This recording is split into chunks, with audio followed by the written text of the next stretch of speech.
Okay, we're back with another video. Today we have a Lincoln Town car with some dents in the right rear door. And I just wanted to show this car because usually I post paintwork videos just because it's easier to have the camera on my head and paint the car than it is to be looking for tools and trying to play with a camera. You know, I do work in a collision shop and we're trying to get the jobs done quick, so I ain't really got too much time to be getting the right camera angles and all that. We're gonna weld some studs to this car. So first thing you want to do is unhook that battery. I heard from the older guys you can short out computers and all that by welding the studs to the car with the battery hooked up. I don't know if it's true. It's never happened to me, but I always unhook the battery.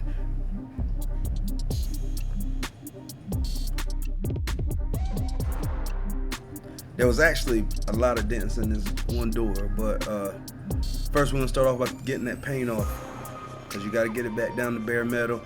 Now I'm using my die grinder, but I just have the pad on it that it kind of looks like the Scotch-Brites. I don't know the exact name for it, but it gets the paint off quick without taking away too much metal.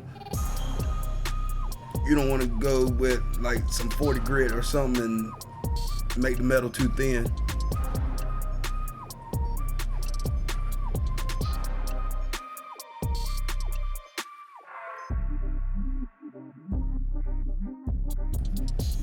There's a dent at the top of the door.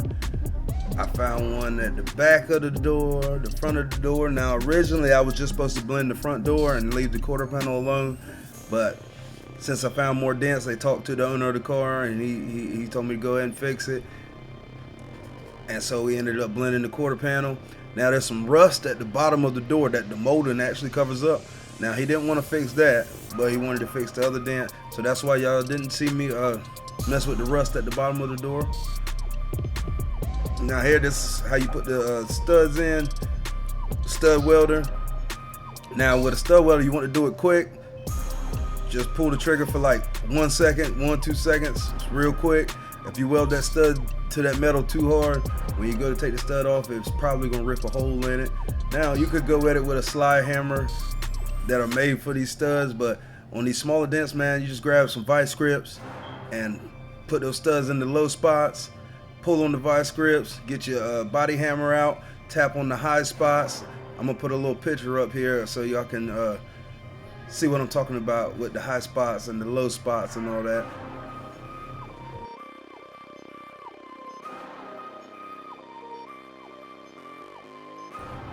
Okay, the high spot is where the red circle is, and the low spot is where I put the studs at. Now the trick is to pull out on the low spots and tap down the highs, and the metal will go back to where it wants to be at. Now I was always taught it's like dropping a little pebble in water, like a big body of water. Like the pebble drops and then it ripples out, and that's basically what a dent does. Instead of a lot of little ripples like in water, it'll be one high spot for, you know, the dent.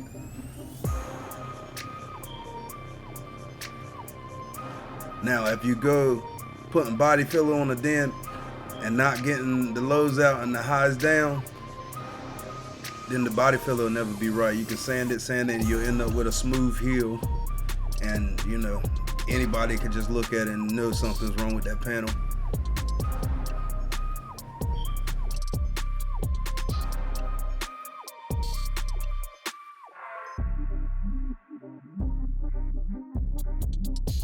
Now once I get the dent out, man, 80 grit on the DA, feather those edges out, give it some scratch where you gonna want that body filler to stick. Now body filler, I've always heard 80 grit was rough enough for, you know, any body filler to stick to, but I usually go a little bit rougher than that. Now I feather all my edges out with 80 grit. Go ahead and start feathering. This car has been painted probably like 3 times. You can count the rings and see how many times the car has been painted. So you're gonna have to feather edge your body filler into the existing paint. Those side cutters laying on the ground there is what I use to get the studs back off the metal, because I found that if you just grab them with the vice grips and start twisting and pulling, sometimes it'll rip a hole. Not on this car too much, but on some of the newer cars, the metal is really thin. So you got to watch how you use the studs on them, because you don't want to rip holes in. You got to weld the holes up and all that, and it's just, it adds on to more work. It's not the end of the world, and you know, welding a hole ain't that big of a deal, but I don't have to pull the welder out and all that stuff if I don't have to. Alright, I got my die grinder, 80 grit disc on it. I'm really just doing this just so the body filler have more of something to grip to.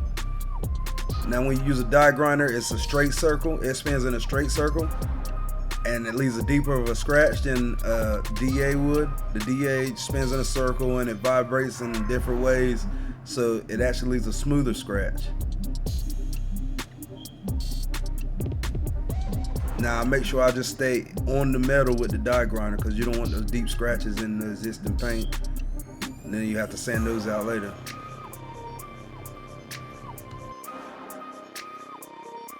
Now if you never worked with body filler before, you got about 2-3 minutes to work with it before it starts kicking off, depending on the weather too and how much hardener you put in it. What I do is I put a thin layer on first and push it down tight so it'll get in those low spots and those deep scratches, and then I add a little more and smooth it out. And make sure you smooth the edges, because it'll make it easier sanding when you don't have a hard edge there. I got tape at the bottom of that door so I don't get body filler below that body line there. If I got body filler below that body line, I'll have to sand that off. And now make sure you try to keep that body filler in the sand scratches. Like you don't want to take the body filler out on the shiny paint. If you do, hurry up and get some thinner, wipe it off. If you don't wipe it off, you just have to sand it off when it dries, and it's just gonna make your repair bigger and bigger, even though you know the repair always gets bigger as you're working on it. Now I use 80 grit on the block that body filler down.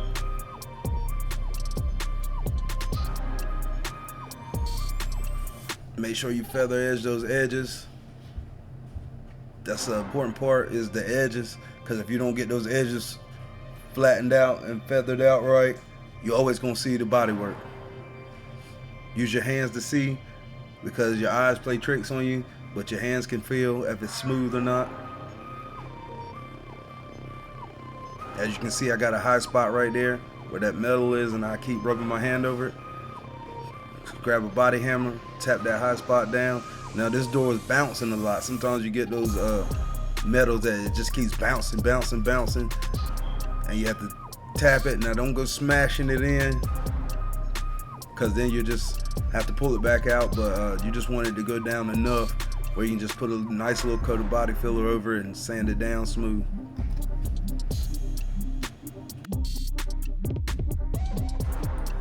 I'm using door block, sanding blocks. It's like a hard foam almost. Now I was always told you want to sand in the X pattern, and that's the way to get it nice and flat and even. Now sometimes I don't, but I try to sand in the X pattern.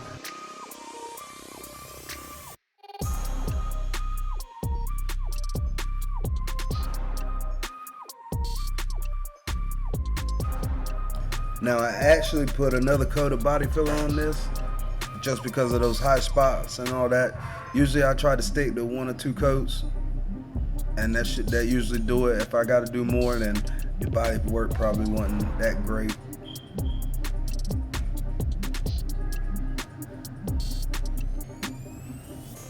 But you always want to get your metal out before you start adding body filler.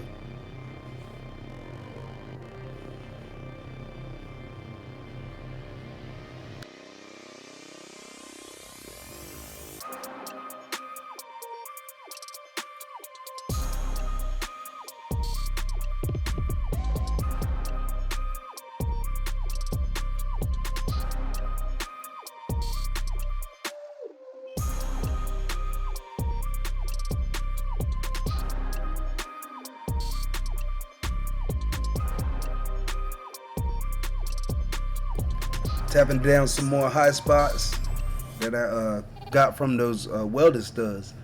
Sometimes, you know, you pull on them too hard, they out a little bit higher than they should be. Not a big deal, just tap them down. Like I said, I put a second coat on. I took that footage out just to keep the video a little bit shorter. Once you got all your body fillers straight, now you want 180 on your DA to feather out those 80 grit scratches. Now I'm not going over my body filler with the DA. I'm just going over around the edges of it to knock down those 80 grit scratches.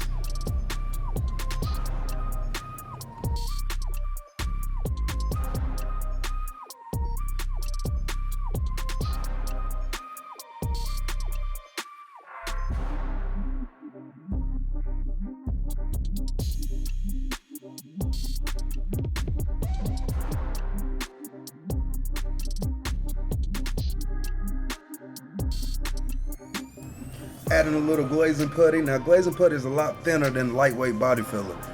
Glazing putty is really just to fill in scratches and get everything nice and smooth. Maybe fill in a little bit of pinholes. Make sure after you get your body filler on, you blow it off good with the air compressor, so that way you can see where all your pinholes is, because this is where you want to go ahead and fill in those pinholes at.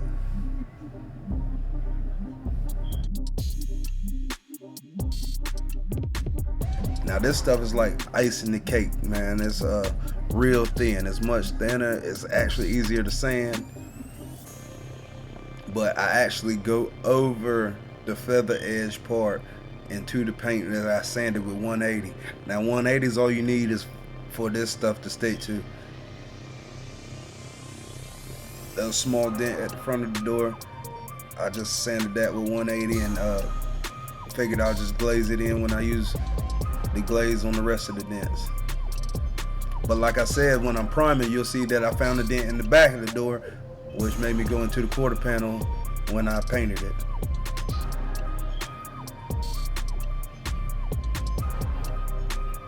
Sanding this stuff is much easier, but I always start off with 100 grit on the block, and I knock down all the little high spots and kind of get it flat without going on the paint. I stay within the body filler or the glazing putty.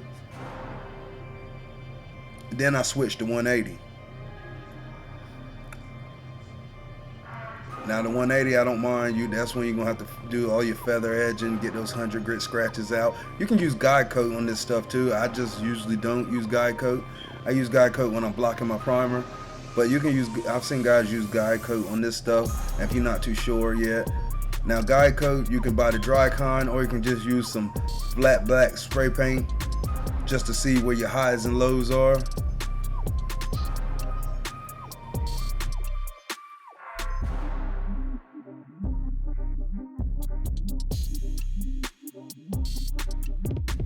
Always use those hands. Just make sure ain't no highs and lows. Now, what I have in that spray bottle is wax and grease remover. Do not use water to do this. Just wax and grease remover. I spray it on the panel just to make it shiny. So then you can look down the edge of the panel, look down from like at an angle and see if there's any waves, any dips or nothing, anything. And that's how I found that dent in the back of the door. Now I took it out the video, but before you prime, where you blocked out your glazing putty with 180 grit, you want to go around, you want to hit those scratches with a 320 on a DA. And any area that you know primer is going to land. Now with the primer, you definitely want to go farther than your dent. Here I'm using brown primer. I use AUTObase Plus or Color Build Plus, which got all the different primer colors, and you can mix up different colors to get what you want. Being that this was a gold car, I tried to find the closest thing, which ended up being a little darker, but it don't matter. Also got this lift gate. It was a brand new lift gate for a RAV4 that I was fixing at the same time I was fixing this car, and I decided to go ahead and prime it. It's the wrong color primer for this lift gate, but it don't matter because it's a new lift gate. It's gonna get sealed and painted and everything. You'll never know there was brown primer under there.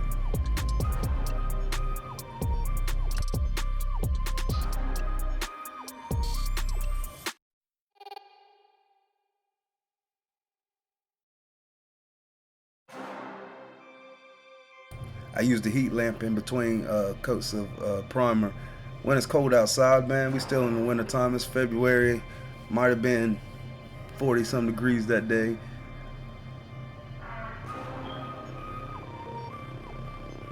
I usually put about 3 coats of primer. If it's a bigger repair, maybe 4. A real small repair, maybe 2. But you want something nice to block into, get all those little dips and waves out. This is that guide coat I was talking about. This is dry guide coat. And like I said, you can also use flat black spray paint, or if it's black primer you can use flat white spray paint.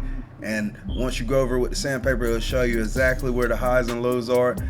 Like when you see me sanding there, where there's still dark spots, those are still low spots. But a lot of times you can just block it out in the primer. And that's it. I prepped the front door with 800 grit, prepped the quarter panel with 800 grit, went over my primer work there with 600 grit, and that did it, man. Mask it up, get it in the paint booth and paint it. I appreciate you guys for watching. Like, share, subscribe, and leave me something in the comments.